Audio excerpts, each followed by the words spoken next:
একদিন বাদেই কুরবানির ঈদ। গত কয়েকদিন ধরে রাজধানীর কালশী পশুর হাটে ক্রেতা শূন্য থাকলেও বুধবার থেকে তা অনেকাংশে বেড়েছে।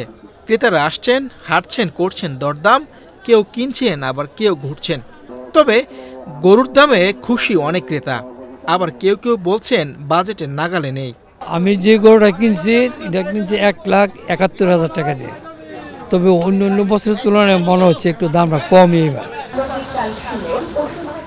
কালশী পশুর হাটে বিভিন্ন সাইজের গরু উঠলেও ছোট ও মাঝারি আকারের গরুর চাহিদা বেশি রয়েছে।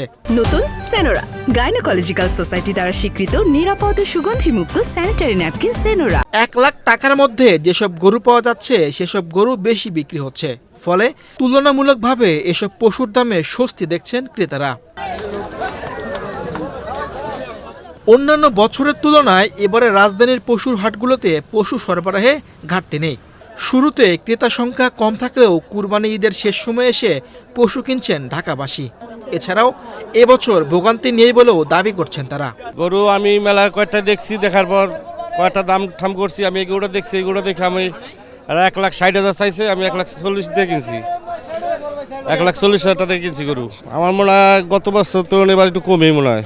দামটা তো যাইতাম বড় মার্কেট, এখানে ছোট মার্কেট, তারপর লোক সংখ্যা বা যেরকম এদের যে ডিসিপ্লিন এবং রাস্তার মানে কাদা নাই জায়গাটার মধ্যে, বৃষ্টির মধ্যে যে কাদা সেটা নাই, এবং ভোগান্তি কোনো এখানে দালাল চক্রটা নাই বেশি একটা, যার জন্য ভোগান্তিটা কম হচ্ছে।